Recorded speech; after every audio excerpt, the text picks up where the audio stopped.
नमस्कार, मी भरत मुकुंद ताम्हणकर. भारत भ्रमंती चॅनलमध्ये आपले सर्वांचे स्वागत आहे. आपण एक पहिला पार्ट डॉक्टर सुरुची अग्निहोत्री नाईक इंदोरवरनं बोलतायत. त्यांचा आपण बघितलेला आहे. कालच एक रिलीज केला होता. आता हा त्याचा दुसरा पार्ट आहे. तर दुसऱ्या पार्टमध्ये आपल्या सर्वांचं स्वागत आहे. ताई, तुमचं पण मी स्वागत करतो दुसऱ्या भागामध्ये आपल्या या. आपले पहिले 2 भाग नर्मदे झाले, हर. परंतु आता हे जे 2 नवीन भाग आहेत त्यातल्या दुसऱ्या भागामध्ये मी त्यातला पहिला आणि त्यातला दुसरा. बरोबर बरोबर. स्वागत आहे आणि तुमच्या पुढच्या अनुभवाला आपण आता सुरुवात करूया. आधीचा जो भाग होता त्याच्यामध्ये पहा मी चहाचा अनुभव सांगितला होता. हो, हो. की नर्मदा मैयानी कसं आधी चहा दिला नाही, ती हो. रागवली आणि नंतर लाडानी प्रेमाने कुलूप बंद घरातून तिने कसा चहा दिला. बरोबर. तर मी त्याच्यात मागच्या भागामध्ये म्हटलं होतं की मी थोडेसे दुसऱ्या परिक्रमेचे पण अनुभव सांगेन. तर आता असं करूयात, आता ते अनुभव घेते. हो. अनुभव भरपूर आहेत आपल्याकडे, अगदी मैयानी खूप खूप दिले. हो. थोडंसं वेगळं जरा म्हणून आता ते अनुभव घेते. तर दुसरी खंड परिक्रमा आहे हे मी मागच्या भागात सांगितलं होतं बघा. तर ही खंड परिक्रमा करत असताना झालं असं की मी माझा पहिला खंड संपवला आणि दुसरा खंड सुरू केला. तो मी सुरू केला आपल्या गाडासराईच्या जवळ. गाडासराईपासून 3 किलोमीटर आतमध्ये हं, मजियाखार नावाचं गाव येतं. हं. ही दुसरी जी परिक्रमा आहे मी मागच्या भागात सांगायला विसरली. यात मी किनारा सोडत नाहीये. हां. अगदी संपूर्ण किनाऱ्यावरनं ही हं, परिक्रमा करते आहे आणि अनवाणी करते आहे. हं, तर वेळेचं काही बंधन नाहीये. हो. तर झालं असं की मी त्या मजियाखारला गेले आणि तिथेच मी पहिला खंड सोडला होता आणि आता दुसरा खंड तिथूनच मी सुरू करणार होते. तिथे एक बंगाली बाबांचा आश्रम होता. त्या आश्रमात मी राहिले. तर ते बाबा मला म्हणतात, "कल से मत उठाओ, तुम ऐसा करो, तुम 2-3 दिन बाद उठाओ, 2-3 दिन यहीं रहो, अपन भंडारा करेंगे. हं, मैं चाहता हूँ कि तुम्हारे हाथों भंडारा हो, तुम भंडारा करो." हं, हं, भंडारा करायचा म्हणजे जवळपासचे 4-5 गावं जेवायला येतात. हं, तर मी म्हटलं, "अरे बापरे! मी एवढे पैसे वगैरे काही आणलेलं नाहीये." हां, तर एटीएम कार्ड होतं माझ्याजवळ. कारण यावेळेला मला प्रवास येणं-जाणं करायचं होतं, त्यामुळे मला आवश्यक होतं पैसे थोडेसे असणं. तर मी त्यांना म्हटलं, "मी पैसे घेऊन येते, जवळ 3 किलोमीटरच आहे गाडासराई गाव, तर मी पैसे घेऊन येते." तर ते मला बोलले, की "कोई ज़रूरत नहीं है पैसे-वैसे की, हं, सब कुछ है, तुम तो खाना बनाओ." हं, म्हटलं, "ठीक आहे बाबा, हरकत नाही." ठीक आहे म्हणे, खाना बनव. मग आता खाना बनवायचा म्हणजे काय तर दुपारपासनं उद्या भंडारा लावायचा, तर आजपासनं सगळी स्वयंपाकाची तयारी करायची. बरोबर. तर दुपारपासनं आधी तांदूळ निवडणं, किती तांदूळ निवडायचे, तर 30 किलो तांदूळ त्यांनी माझ्या पुढे आणून ठेवले. 30-35 किलो तांदूळ. मग ते तांदूळ निवडले. मग 8-1 किलो बटाटे उकडायला ठेवले. 3-4 किलो छोले उकडायला ठेवले, निवडून, धुवून. 7-8 किलो रवा भाजला, मोठी कढई अशी आणि हे सगळं मी एकटीने करायचं. आणि शेवटी म्हणजे आता रवा भाजला, तर आता शिरा केला त्याचा. हे करेपर्यंत मला जवळ-जवळ 7-8 वाजले. आता पुऱ्यांची कणिक भिजवायची. हं. तर 50 किलो 40 ते 50 किलो कणिक त्यांनी माझ्यासमोर आणून ठेवले. लगा वाटा.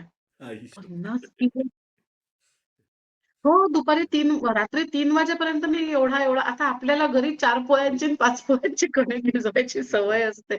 अगदी फार झालं बाबा तुम्ही चला एक 15-20 लोकांची एकदम भिजवू शकाल. पण ते एवढे गोळे करत ते सगळं भिजवेपर्यंत आणि आटा लगाव म्हणजे ती पद्धत अजून वेगळी. आधी ते पाणी शिंपडायचं, मग ते असं-असं करायचं, मग बाजूला ठेवून द्यायचं आणि मळायचं सगळ्यात शेवटी. असा आटा लगाना म्हणतात त्या प्रोसेसला तिथे. हे सगळं करेपर्यंत मला रात्रीचे 3 वगैरे वाजले असतील. आणि झोप वगैरे काही नाही. खायला-प्यायला भरपूर. पण खायचं म्हणजे सगळं उपासाचं खायचं कारण भंडाऱ्याचं काम करतोय. तर चहा, कॉफी, केळ असं सगळं हाताशी मला महाराज "खाना तुम बनाओ, बाकी तुम्हारी सब सेवा मैं करूँगा." असं. आता ह्याच्या पुऱ्या लाटायच्या. बटाटे उकडून झाले होते, भाजी फोडणीला टाकायला काही वेळ लागला नाही. सगळ्यात कठीण आता ह्या पुऱ्या. मी थकून गेले. म्हटलं, "बाबाजी अब पूरी इतनी सारी नहीं होगी, जितनी होगी उतनी मैं करूँगी." मग त्यांनी गावातल्या 4 बायका बोलवल्या आणि पुऱ्या झाल्या बरं. आता मला वाटलं झालं. स्वयंपाक केला भंडाऱ्याचा. "हाँ, अब हो गया माताजी, सब हो गया, अच्छे से हो गया. अब भोग तो लगा के आओ." हो, ठीक आहे. नर्मदेला आता घ्यायचं. एका पुरीवरती सगळं ठेवायचं अन्न आणि ती पुरीच अशी घेऊन जायची. नर्मदेला नैवेद्य दाखवून एक साधारण 250 मीटर असं खाली उतरून नर्मदा मैया. हे रात्री मग की आले सकाळी? भोग लावून. प्रसाद कधी दाखवायला गेला सकाळी होता? 4 वाजता अंघोळ हां, वगैरे झाल्यावर. हां, हां. अंघोळ वगैरे झाल्यावर सकाळी त्या 4 दिवशी वाजता, झोपलेच नाही तुम्ही. 4-4:30. त्या दिवशी नाही झोपले. झोपलेच नाही. बापरे! नाही झोपलेच नाही. हां, आणि मग मी आले, तर म्हणे हां. आणि त्यांच्याजवळ असं तयार द्रोण होते. त्या द्रोणामध्ये सगळं तयार. हां, ये लाओ, अभी ये मैया में छोड़ के आओ. म्हणलं, "नहीं, नहीं, मैं मैया को भोग लगा के आई हूँ." "मैया को लगा के आए हो, मछलियों को कौन खाना खिलाएगा?" मग मछलियाँ. मग गच्चीवर जायचं पक्षी, शेतात जायचं किड्या-मुंगे, हं, येणारी प्रत्येक गाय, बकरी, आश्रमातले कुत्रे, हं. तोपर्यंत सकाळ झालेली आणि गावातले येणारे प्रत्येक लोक अगदी 1 टू 1 ह्या सगळ्यांना माझ्याच हाताने खाऊ घालले. वाह! वाह! आणि लहान मुलं असे असतात, की इकडनं खेळून येतात, 2 पुऱ्या खातात, परत जातात, हं. परत खेळतात. त्या प्रत्येक येणाऱ्या लहान मुलाला पण मीच खाऊ घालायचं. बरोबर. सगळं ठेवलेलं असायचं. महाराज भरून द्यायचे. पण ते खाली बसलेत, खाली बसून वाकून त्यांना ते द्यायचं. हं. कितीही गायी येवोत बरोबर. मैयावर पाणी प्यायला, कितीही वेळा येवो, या सगळ्यांना एकेका प्राण्याला हं. थकून गेले मी, थकून गेले. अन्नाचा घासही माझ्या याच्यातनं जाईना आणि मग दुसऱ्या दिवशी त्यांनी माझी खूप सेवा केली. तर हं, अशा पद्धतीने 3 दिवस मी तिथे होते. हं. या 3 दिवसात झालं असं, की खाऊ घालता-घालता तिथल्या एका कुत्रीला माझ्याबद्दल फार जिव्हाळा जडला हं. आणि ज्या दिवशी मी निघाले, इथून पुढचा जो रस्ता होता, तो थोडं जंगल, थोडं गाव, थोडं जंगल असा होता. अ, हा अमरकंटकच्या खालचा भाग झाला. तर तिथे मैयानी वळणं फार घेतलेली आहेत. हो. तर त्याच्यामुळे अ, काही भाग जंगलातनं जातोय, काही भाग गावातनं जातोय, असं ते सिच्युएशन. मी सकाळी उठले आणि मैयाला म्हटलं, की "मैया आतापर्यंतचा मागच्या खंडातला जो जंगलाचा भाग होता, तो अ, उत्तम रीतीने तू पार करून दिलास आणि आता सुद्धा तू कुठल्या ना कुठल्या रूपामध्ये माझ्यासोबत राहा." हं. आणि अ, असं म्हटलं आणि मी निघाले. आता आपण नेहमीच म्हणतो, ही सवय असते आपल्याला घरातून बाहेर जाताना आपण आपल्या सद्गुरूंना नमस्कार करून जातो, तसं. आणि मी निघाले तर ही जी कुत्री होती, ती माझ्या सोबत चालायला लागली. तर म्हटलं, की ठीक आहे असतात अनेक परिक्रमावासींसोबत अनेक वेळा कुत्रे जातात. त्यांचा एरिया झाला, की ते परत वापस येतात काही अंतर पार करून. बरोबर. 1-2 गावं ही वापस आली. मी त्या महाराजांना फोन केला, की "आपकी जो कुतिया है मेरे साथ चल रही है." हं. तो म्हणे, "वो आ जाएगी, उसको आदत है घूमने की, वो आ जाएगी, आप तो चिंता मत करो, चलते रहो." कसलं काय आणि कसलं काय. ही पठ्ठी माझ्यासोबत 10 दिवस पुढे आली. अगदी 8 आणि जिथे मी थांबेन, तिथे ती थांबायची. अ, जे मी जेवेल, कधी मी जिथे कुठे थांबायची, जे मला जेवायला वाढायचेत, हो. तर मी त्यांना सांगायची, की हिला पण वाढा हं. आणि शक्य नसेल तर मी माझ्यातलं अर्धं देते. पण माझ्यातलं अर्धं देण्याची कधी वेळ आली नाही. प्रत्येक घरी तिला व्यवस्थित हं. खायला-प्यायला दिल्या गेलं. मात्र गंमत सांगायची अशी, की तिने मला एकही सेकंद एकटं सोडलं नाही. म्हणजे अजिबात अतिशयोक्ती करत नाहीये. मी शौचाला जायची, तरी ती माझ्यासमोर बसलेली असायची. मी अंघोळीला जायची, तरी ती माझ्यासमोर बसलेली असायची. अरे मी वाह! झोपायची त्यावेळी ती तिथे माझ्या पायाशी, माझ्या डोक्याशी, कधी माझ्या पांघरुणाजवळ, कधी माझ्या कुशीत आल्यासारखी, अरे कधी माझ्या अंगावर हात टाकून हं, हं. एकही सेकंद हां. तिने मला एकटं सोडलं नाही. अक्षरशः एकही सेकंद नाही. आणि असं करत आम्ही दोघी जणी आणि चालताना सुद्धा ती अशी पुढे जायची आणि मला सांगायची, आता थोडंसं उंच, थोडंसं खाली, किनारा वाट सगळीकडे, कुठून रस्ता आहे, कुठून रस्ता नाही. ती जायची थोडीशी पुढे, हं. अशी माझ्याकडे मागे वळून बघायची, "येतेय का?" "हो, हां, हां. येतेय." असं. आणि ती इतकी साधी आणि शांत होती. एका घरामध्ये काय झालं, छोटी-छोटी लहान मुलं होती. तर त्यांनी भुभू आया करून तिला मारायला सुरुवात केली आणि तिने असं माझ्याकडे असं वळून बघितलं. मी तिला म्हटलं, "जाऊ दे गं, लहान आहेत ते, त्यांना कळत नाही. भुंकू नकोस त्यांच्यावर, जाऊ दे." असं मी तिला म्हटलं आणि ती शांत, ती माझ्या मागे येऊन लपून गेली. ती अजिबात त्यांच्यावर भुंकली नाही. अरे वाह! आणि मग तिच्या त्या छोट्या मुलांची आई काय म्हणली त्या आपल्या मुलांना, हं. की म्हणे, "अरे वो मैया है, वो भूभू मैया है, उसको मारना नहीं." आणि त्या दिवशीपासून मी तिचं नाव ठेवलं हं. भूभू मैया. तर ही भूभू मैया आणि मी आम्ही गेलो गोमती संगमापर्यंत. गोमती संगमावर त्यावेळेला माधवदास महाराज म्हणून होते. आता तिथे ज्योत्स्नाताई कुलकर्णी असतात. बरोबर. तर त्यावेळेला तिथे माधवदास महाराज म्हणून होते आणि हे महाराजांना खूप आश्चर्य वाटलं, की ही माझ्या सोबत इथपर्यंत आलेली आहे म्हणून. आणि काय झालं माहिती का? ते असंच तिची गंमत करायला लागले, की "मैया का खंड तो खत्म हो जाएगा. हं, तू कहाँ जाएगी? हं, तू अभी आगे मत जा. तू यहीं मेरे पास रहे. मेरे पास तो स्कूटी है. मैं हं, तुझे तेरे घर छोड़ दूंगा स्कूटी से." हं, असं वगैरे. ती छान अगदी सगळं व्यवस्थित त्यांचं ऐकायची. आणि मग ते काय म्हणे तिला, "तू क्यों नहीं मान रही है? तुझे चिंता है क्या कि अगला जो जंगल का रास्ता है, तेरी सुरुचि मैया कैसे पार करेगी? ऐसा तुझे लगता है क्या? हं, तो मैं एक काम करूँगा, तू यहीं रुक जाना, मैं जंगल का रास्ता पार करा दूँगा, मैं चला जाऊँगा सुरुचि मैया के साथ, तुम यहीं रुक जाना." असं म्हणून त्यांनी असं-असं तिला असं-असं तिच्या गळ्याला असं करत असे हात केले. तर तिने पटकन आपला पंजा असा हं. त्यांच्या हातावर ठेवला. जसं काही माझी जबाबदारी हां, दिलेली आहे. आम्ही दोघं खूप हसलोही, की बरोबर. हे काय तिला समजलं का काय? आणि तिने अगदी असं म्हटलं आणि मी त्या महाराजांना म्हटलंय, म्हटलं, "अभी तो महाराज जी आपको चलना पडेगा मेरे साथ. हां, आपने बोल दिया आप आओगे." बरोबर. आणि आम्ही दोघंही हसलो. आपलं जेवण वगैरे सगळं झालं हं, आणि आम्ही आपापल्या जागेवरती आसन लावलं. हं, महाराज 12 वाजता उठले होते. हं, तर त्यांनी तिला बघितलं होतं. हं, दुसऱ्या दिवशी सकाळी ती कुठे दिसेना. हं. अरे बापरे! मला खूप भीती वाटली. बरं रात्री कोल्ह्यांचे वगैरे आवाज आले होते. हां, त्यामुळे मी अजून घाबरले. म्हटलं ही रात्री कुठे इकडे-तिकडे भरकटली का? कुठे हिला कोल्ह्या-कुत्र्यांनी मारलं का? आणि मी तिला आणि एकही सेकंद आतापर्यंत तिने मला एकटं सोडलं नाही. ही मला सोडून गेलीच कशी? मी सगळा आश्रम धुंडाळला. 4:30-5 वाजता सकाळी महाराजांनी मला आवाज दिला, की ही दिसत नाहीये म्हणून. मी सगळा आश्रम धुंडाळला. कुठे मला कळेना. खाली जाऊन घाटावर जाऊन पाहून आली. तिला खूप आवाज दिले. अगदी रडवेली झाली मी या विचाराने, की ती माझ्यासोबत आली इतकं आणि मी तिचं रक्षण नाही करू शकली. मी तिला सांभाळू नाही शकली. ही माझी जबाबदारी होती ना. त्यांच्या आश्रमातली कुत्री माझ्यासोबत आली आहे. ही माझी जबाबदारी होती तिच्याकडे लक्ष ठेवणं. आणि मी त्या तिथल्या महाराजांना, मजिया महाराजांना मी फोन केला. हे अंतर मजिया ते मडियारास हे अंतर साधारणपणे 80 किलोमीटर 70-80 किलोमीटर असेल.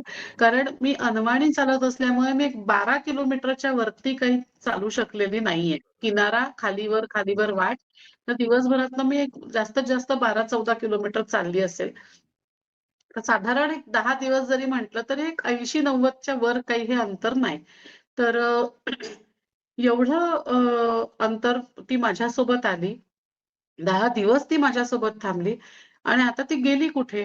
तर मला खूप अपराधी वाटत होतं आणि म्हणून मी त्या महाराजांना फोन केला मजी आखारच्या जिथे भंडारा लावला होता ना आपण तिथे. आणि त्यांना म्हटलं, की "महाराज जी मुझसे बहुत बड़ी गलती हो गई. मैं आपके कुतिया का ध्यान नहीं दे पाई. पता नहीं वो मिल नहीं रही है, उसको क्या हुआ होगा?" माताजी शांत हो जाओ. हं. सुबह 4 बजे वो पहुँच गई है. बापरे! एवढं लांब. बघा आता 80 किलोमीटर रात्रीत गेली ती. अच्छा. हे बांधव. ऐकल्याबरोबर हे जे बरोबर. माधवदास महाराज होते, हे हो. ढसढसा रडायला लागले. माझा हात पकडून मला एका खोलीत घेऊन गेले. हां, एक पडकीशी खोली होती. हां, तिथे एक लाल रंगाची पिशवी ठेवली होती. ती पिशवी उचलली आणि माझ्या हातात दिली. हां, म्हणे "ये आपके लिए." हं, म्हटलं "ये क्या है?" हं. मी उघडून पाहिलं तर त्याच्यात सुंदर पितळी राधाकृष्णाच्या मूर्ती. बरोबर. म्हटलं "ये मुझे क्यों?" तो म्हणे "मैं मूर्ति पूजा नहीं करता। हं, मैं जब वृंदावन में रहता था, तो वहाँ पे मेरे घर के सामने बरगद का पेड़ था। हं, वहाँ पे उस बरगद के पेड़ पे बंदर थे और बंदरों ने एक थैली नीचे डाली थी। हां, भगवान की थी इसलिए मैंने उठा ली हं, और फिर मैंने मंदिर में उसको लेके गया हं, और पुजारी जी को दे दी कि ये मैं तो मूर्ति पूजा करता नहीं हूँ, ये मेरे कुछ काम के नहीं। 4 दिन बाद मुझे फ़ोन आया कि आपकी कान्हा ले जाओ, उनको यहाँ रहना नहीं है. ती हं. कृष्ण मूर्ती लवंडून जायची मंदिरामध्ये, उभीच राहायची नाही. हां, म्हणून म्हणे मी परत माझ्याजवळ ठेवली. हं, मग मी परिक्रमेला आलो हं, आणि आता 7 वर्ष झाले, 7-8 वर्ष झाले म्हणे ही मूर्ती माझ्याकडे असेल. जास्तच 10 वर्ष वगैरे झाले. और कुछ साल पहले मुझे एक सपना आया. हं, सपने में ये कान्हा जी आए हं, और सपने में कान्हा जी मुझे बोले कि तेरे आश्रम में हं. अधेड़ उम्र की हं, अकेली महिला परिक्रमा करते हुए आएगी, हं. लेकिन जिस दिन तुझे यकीन हो जाएगा, विश्वास हो जाएगा कि इस महिला के साथ नर्मदा मैया चल रही है, उस महिला के हाथों मुझे दे देना. हां, असं म्हणत म्हणे ये जो भूभू मैया आपकी गई है, हां. 4 बजे हम मेरी नींद खुली, 4 बजे मैंने उसे ढूँढा, 12 बजे मैंने उसे देखा था, हं, 12 से 4 मात्र 4 घंटे में हं. 80-90 किलोमीटर का अंतर जंगल का रास्ता पार करते हुए ये भूभू मैया यहाँ से वहाँ नहीं जा सकती। ये तो आपके साथ आई हुई नर्मदा मैया थी, वो यहाँ गायब हो गई, वहाँ प्रकट हो गई, मुझे यकीन हो गया है. इसलिए ये राधा कान्हा आपके. तेव्हापासून ते राधाकृष्ण वृंदावनचे. बरोबर. कुठे बसलेले, कोणी आणलेले, काही माहिती नाही.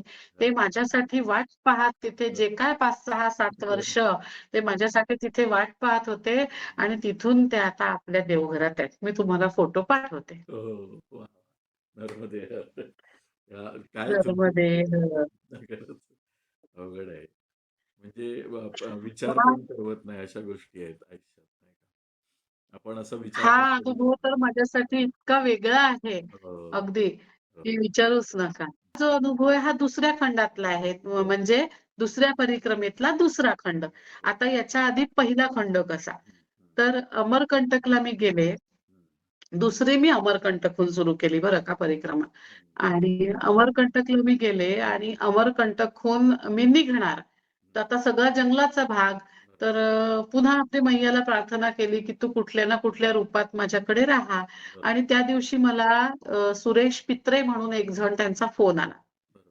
"ताई मी अमरकंटकला पोहोचतोय. आज निघू नका बरं. आपण उद्या निघू. मी तुमच्यासोबत येणार आहे. मला पण किनाऱ्याने परिक्रमा करायची आहे." हं, हं, माझा फोन नंबर कोणी दिला, काय, काही माहीत नाही. ठरल्याप्रमाणे सुरेश दादा आले. आम्ही दोघांनी परिक्रमेला सुरुवात केली. आता किनाऱ्यामार्गे जायचं म्हणजे कबीर चबुतराकडे न जाता आपल्याला आरंडी संगमाकडनं जायला लागतं. बरोबर. तो सगळा जंगलाचा भाग आहे. घनदाट जंगल आहे तिथे अगदी चांगलं. हं, तर त्या जंगलातनं जाता अ, आपल्याला एक 26 किलोमीटरची झाडी लागते आणि दमगडपर्यंत ती झाडी आपल्याला पार करायची असते. तिथे मध्ये काहीही आश्रम वगैरे नाही. हं, एक मध्ये आश्रम लागतो. या क्षणाला मला बघा नाव आठवत नाहीये. हं. मी सांगते तुम्हाला आठवलं की. आणि तिथून पुढे मग दमगडचा आश्रम आणि तिथून आपल्याला पुढे ती झाडी लागतीये, बरोबर, पकरी सोंड्यापर्यंत. बरोबर. असं ते आहे.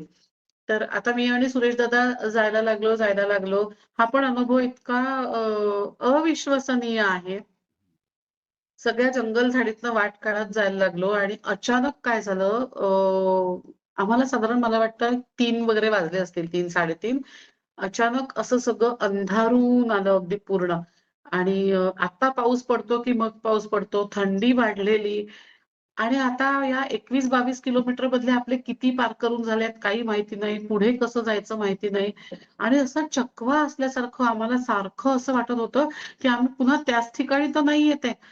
मग आता काय करायचं? तर मैयाचा आवाज ऐकत तिथे मैया खळ-खळ आवाज करणारी आहे कारण हो, उथळ आहे, खूप खोल नाहीये. बरोबर, पात्र पण लहान आहे मैयाचं. बालरूपात मैया तिथे आहे. बरोबर. तर त्या आवाजाला ऐकत बरं मैया आणि आम्ही आमच्यामध्ये बरीच झाडी. हं, त्यामुळे अगदी किनारा पण तो नव्हता कारण तशी जागाच नव्हती. बरोबर. अ, साधारण गवतच कमरेपर्यंत वाढलेलं वगैरे असा प्रकार. तर आता तो आवाज करत जायचा. तर एक टेकडी दिसली आणि त्याच्यावर एक भगवा झेंडा दिसला. हं, खूप आनंद झाला, की इथे छोटंसं का मंदिर आहे ना. या मंदिरात आपण रात्रभर बसू तर खरी. मंदिरात काही तर असेल, कापूस असेल, वात असेल, आपल्याकडे आहे. आपण दिवा लावू आणि आपण रात्र तिथे काढू किंवा बघू आता काय करायचं. टेकडी चढून गेलो, तर तो भगवा झेंडा नव्हता. ते एक झाड आहे. त्याचं जे पान आहे ना, ते वाळल्यावरती भगवं होतं. अरे बापरे! म्हणजे आता आम्ही अजून कुठेच पोहोचलेलो नाहीये. उलट आम्ही आमचा वेळ आणि आमची एनर्जी टेकडी चढण्यात घालवली, की टेकडीवर मंदिर असेल. आम्ही पुन्हा उतरून आलो आणि पुन्हा जायला लागलो. आता मात्र अगदी 5, 5:15 आणि आता सूर्यास्ताचा पण अंधार व्हायला लागला होता. डिसेंबर महिना होता. हं, मला वाटतं 26 डिसेंबर 2018. हं. तर आता आता काही पर्याय नाही. आता आम्हाला इथे जंगलातच रात्र काढावी लागणार आणि खूप मनापासून आम्ही दोघांनीही माईची करुणा भाकली, की "बाई गं, काहीतरी तू आम्हाला दे, काहीतरी दे." आणि आम्ही दोघांनी ठरवलं, की रात्रही झाली ना तरी चालतच राहायचं. चालतच राहायचं. आपण कधी ना कधी, कुठे ना कुठे पोहोचू. आणि तिथला जो जंगलाचा भाग आहे ना, त्या जंगलाचं नाव आहे अचानक मार. हं. आपल्याला नावावरनं कल्पना येते, की त्या जंगलात काय परिस्थिती असली पाहिजे.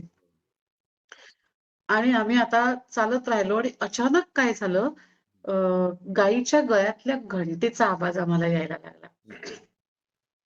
दुरून खूप आवाज यायला लागलाय, दुरून आवाज यायला लागलाय. त्या आवाजाच्या दिशेने आम्ही जातोय, जातोय, जातोय. पण अजून पोहोचत का नाही? म्हणजे आम्ही साधारण 1.5-2 तास चाललो. म्हणजे आता 7 वाजत आले आणि अंधार गुडुप्प झालेला आहे. त्या फक्त आवाजाच्या दिशेने आम्ही चालतोय, चालतोय, चालतोय. कळतच नाही, पण आवाज मात्र येतोय आणि अचानक आम्हाला लाईट दिसायला लागले. आम्ही हायवेच्या जवळ पोहोचलो होतो. आम्ही अजून थोडं पुढे गेलो. हायवे होता. हायवेच्या पलीकडे शेतं होती. त्यातल्या शेतात एकच गाय पांढऱ्या रंगाची आणि ती 7 वाजले तरी सुद्धा तिच्या घरी गेली नव्हती. ती चरत होती आणि ती गवत खात होती आणि तिच्या गळ्यातली घंटा वाजत होती. बापरे! एवढ्या लांब ऐकले. एवढ्या लांब ती घंटा कशी ऐकू आली आणि आम्ही तिथे कसं पोहोचलो माहिती नाही. ते गाव होतं पकरीसोंडा. हं. या पकरीसोंडा गावात आम्हाला त्या मैय्यानी पोहोचवलं आणि तिथून पुढे दुसऱ्या दिवशी सकाळी जेव्हा आम्ही चालू लागलो, हा पण अनुभव अगदी भयंकर, काय म्हणता येईल त्याला, म्हणजे अतिशय अविश्वसनीय, अतिशय अविश्वसनीय. तर तिथून जाताना एक कुरळे केस, उंच, दाढीवाला, टिळा असा लावलेला आणि मिलिटरीचे कोट असतात ना, असे लांब हो. पायघोळ कोट, हां. तसा कोट घातलेला, ज्याला ओव्हरकोट सारखे हो, जे हो. असतात बघा. तर असा तो ओव्हरकोट सारखा घातलेला आणि जुन्या काळाचे रेडिओ असायचे, हां. असे मोठेवाले, असे हो. ट्रान्झिस्टर हो, ट्रान्झिस्टर. हो. तर त्याला बेल्ट असायचा. आत हो. कंडक्टरची हे कशी असते, हो. अशा टाईपचा. तर तसा एक ट्रान्झिस्टर लटकवलेला एक बाबा मला म्हणाला, "माताजी, परिक्रमा में हो?" "हाँ बाबाजी." "मैं भी चलूं आपके साथ?" "चलिए बाबाजी." आता मी कोण त्याला नाही म्हणणारी. सुरेश दादा म्हणे, "चला." तिघं जण आम्ही जायला लागलो पुढे. आता गंमत अशी झाली, हे जे बाबाजी होते, हे बाबाजी सारखं-सारखं मला म्हणायचे. देवीजी म्हणायचे ते मला.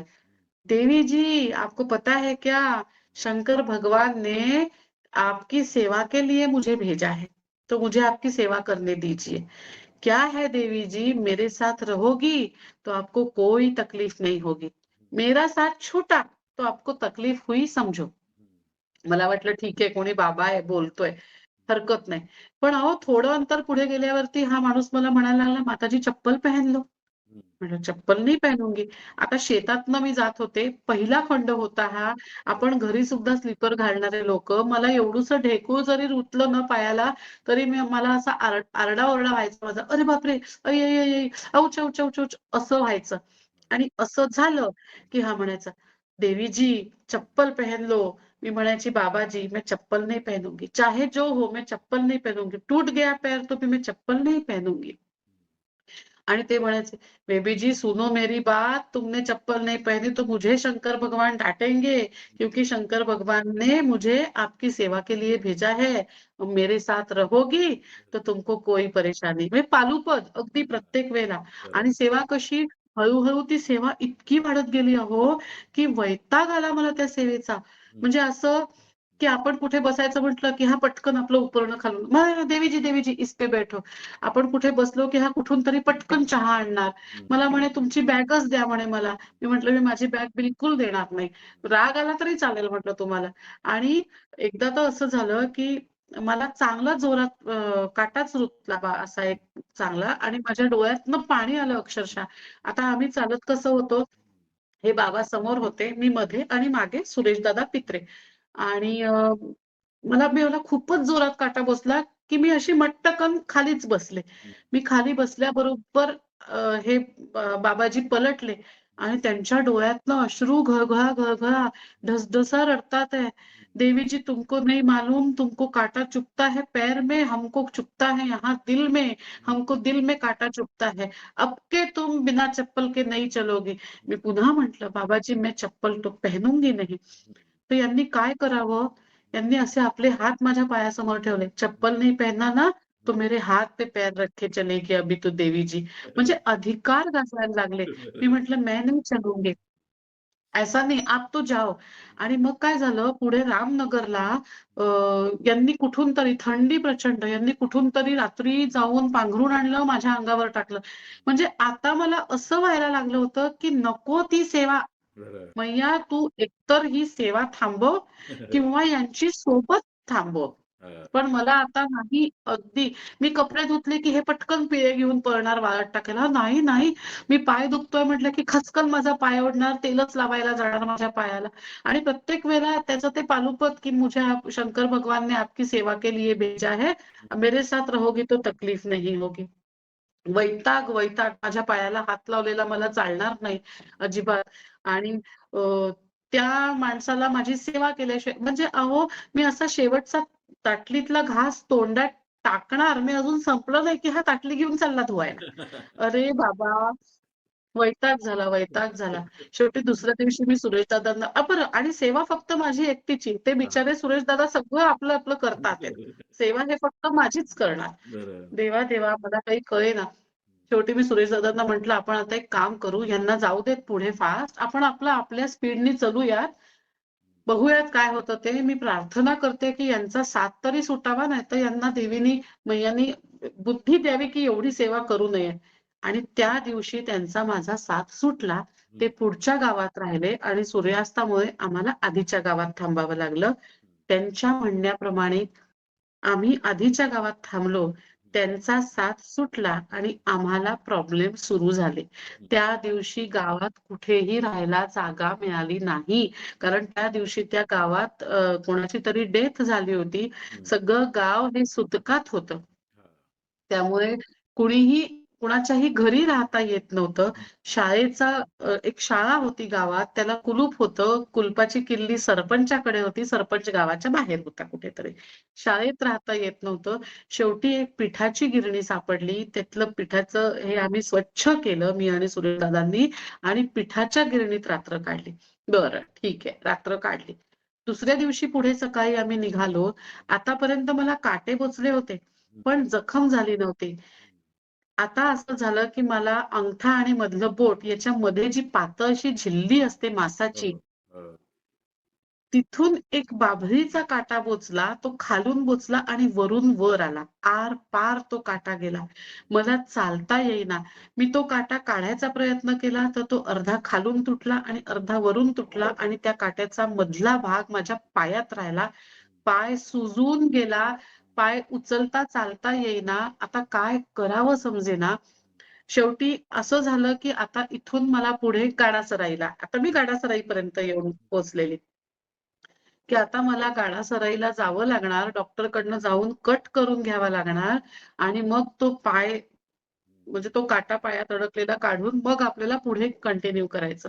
आतापर्यंत किनाऱ्यावर चालत होते, तर फोनला नेटवर्क नव्हतं. बरोबर. मी तिथे गेले डॉक्टरांकडे आणि डॉक्टर साहू म्हणून तिथे आहेत गाळासराईला. त्यांनी ते कट वगैरे मारून दिला आणि तिथे मला माझ्या यजमानांचा फोन आला, "सासूबाई पडल्यात, ताबडतोब घरी ये." खरं तर मी खंड परिक्रमा करणार नव्हते, पण मला ती परिक्रमा तिथे खंडित करावी लागली आणि त्यानंतर आजतागायत कुठल्याही खंडामध्ये मला त्या बाबांचं दर्शन झालं नाही. त्यांचं पालुपद आठवतं, "देवी जी, शंकर भगवान ने मुझे आपकी सेवा के लिए ही भेजा है.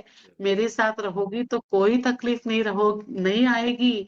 जिस दिन मेरा साथ छूटा, उस दिन तकलीफ आएगी." बरोबर. असे हे अवलिया संत मला कुठेही क्षणभर सुद्धा वाटलं नाही, की हे कोणीतरी अवलिया बाबा असले पाहिजे. हे कोणीतरी संत सत्पुरुष असले असले पाहिजे आणि त्यांचं बोललेलं हे वाक्य इतकं तंतोतंत खरं होईल याची थोडी सुद्धा कल्पना नव्हती. बरोबर. इतकं वाईट वाटतं, की त्या अवलिया बाबाच्या साधं पायाला पडून नमस्कार सुद्धा केला नाही मी. बरोबर. ते आपल्याला कोण होते? ती नर्मदा मैया होती, ते शंकर भगवान होते, ते शंकर महाराज होते, ते काही काही माहिती नाही. पण ती व्यक्ती कोणीतरी अवलिया व्यक्ती होती हे निश्चित. फार सुंदर असा अनुभव आहे. याच नोटवर आपण आपला हा दुसरा भाग इथे संपवूया आणि अशाच प्रकारचे व्हिडिओ बघण्यासाठी बघत राहा भारत भ्रमंती. भेटूया अशाच एखाद्या नवीन व्हिडिओमध्ये माईन बरोबर. नर्मदा परिक्रमा एक विलक्षण अनुभूती हे पहिल्या परिक्रमेवरचा अनुभव कथनपर पुस्तक.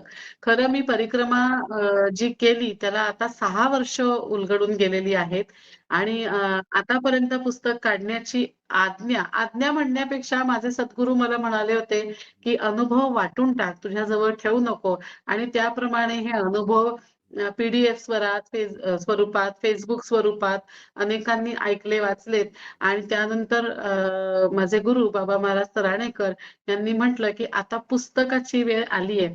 मैयाची कृपा सगळ्या वाचकांचं, सगळ्या श्रोत्यांचं नितांत प्रेम, की ते अनुभव, ती शिकवण हे सगळं सगळ्या वाचकांनी, श्रोत्यांनी, प्रेक्षकांनी सगळं तोलून धरलं आणि ते सगळं आता पुस्तक रूपात मी आपल्या पुढे मांडतेय आणि माझी अशी आशा आहे, की या पुस्तकाला सुद्धा सगळ्या नर्मदा भक्तांचं खूप खूप स्नेह मिळेल, खूप प्रेम मिळेल.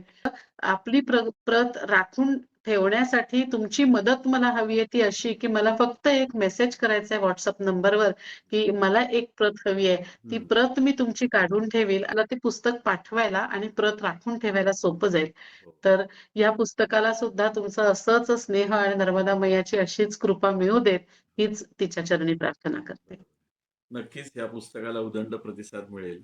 कारण तुमचे अनुभव फार ऐकण्यासारखे श्रवणीय पण आहेत. तसेच ते वाचनीय पण असतील, असं मला वाटतंय. तर प्रेक्षकांनी जरूर या संधीचा फायदा घ्यावा.